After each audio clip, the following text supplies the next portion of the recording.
Hello. Everyone is almost always talking about the great old inventors that left us with good additions to civilizations. Bless their soul. But it's time we mix it up with a little bit of young ones that are still living, breathing, and not retired.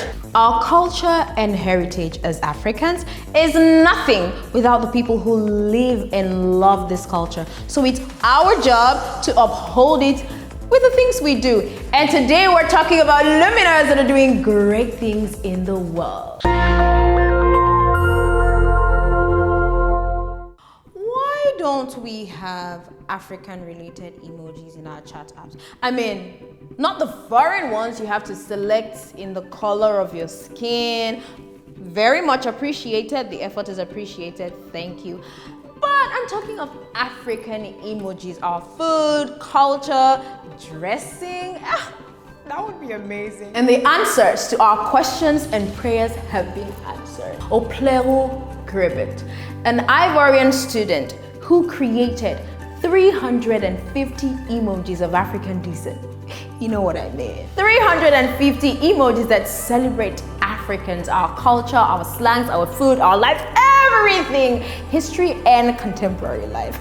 I feel so good to be African right now. Now, Grebet did this in order to give Africans emojis that they could use to communicate and that could correspond to our reality. Grebet learned how to create emojis in YouTube tutorials.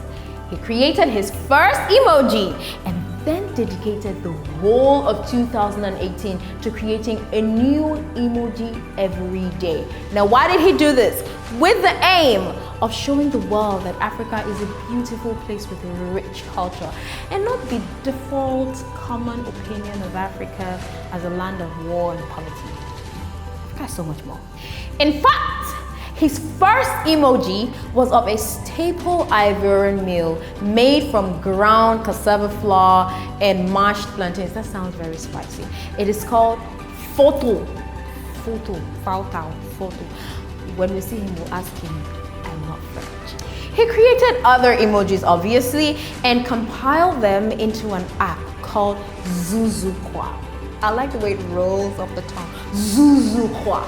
This app has been downloaded over 120,000 times on the Google App Store and Apple App Store. He travels to immerse himself in different African cultures to be able to create emojis that truly represent them, including this expression. Okay, so you know what I think we should do? I think we should reach out to him and tell him to create, emojis for us, like to represent stuff like model, like your papa.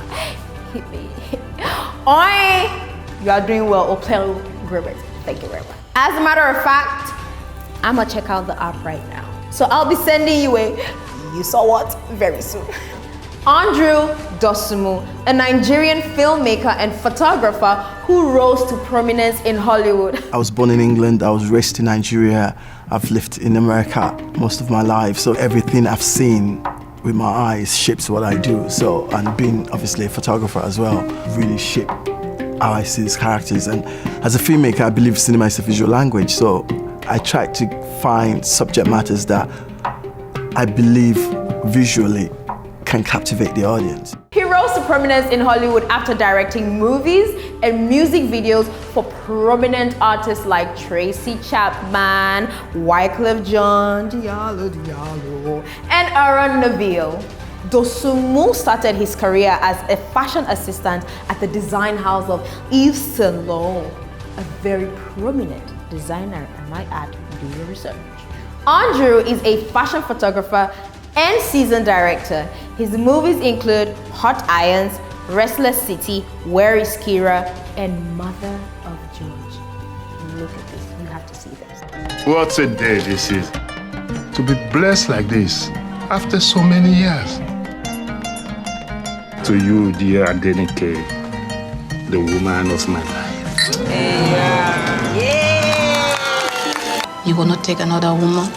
I don't want another woman. Are you going to tell your mother that?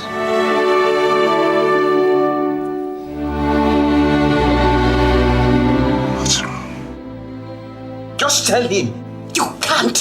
You can never do that. Wow! Did you see that? The cinematography, the costumes, the characters, the performance. This is brilliant filmmaking. The baby. B is the father. Your mother. It's the same blood. Andrew is heralding a new era, and Africans are ruling it.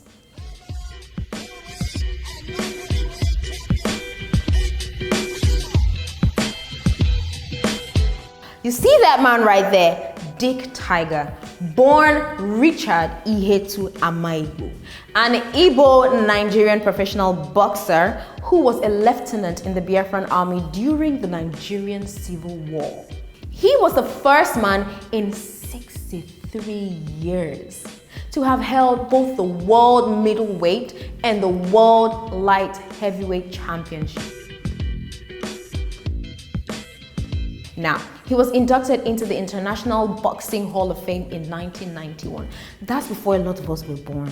Tiger was described as the greatest boxer from Africa. An Englishman watched him jump in the air to clobber his opponent and shouted, "A tiger is what he is." And that's how they started calling him Tiger, from Richard Ihetu Amaibu. Maru. Now this is the most spicy part of the story. On October 1962, Dick Tiger won the World Middleweight Championship. We that were in Nigeria lost it. We burst out of our homes into the streets to sing and dance. You can imagine the whole scenery. He requested afterwards that the next fight be staged in his home country, Nigeria, and it was granted. So, on August 10, 1963, the Nigerian Stadium hosted the first ever boxing world title fight between Nigeria's Dick Tiger and Gene Fulmer. Groundbreaking.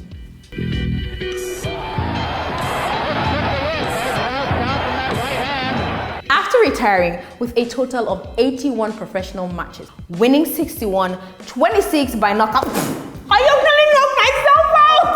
Oh! Losing 17 and having 3 draws. Richard Ihetu Amaibu died of liver cancer. RIP to Richard Ihetu Amaibu, aka Dick Tiger. 1 minute of silence for him, please. So I knocked myself out in this episode. Nevertheless, we have come to the end of this episode. My name is Fawn. Remember, subscribe, like, share to your friends and family, and I will catch you on the next episode. Bye-bye.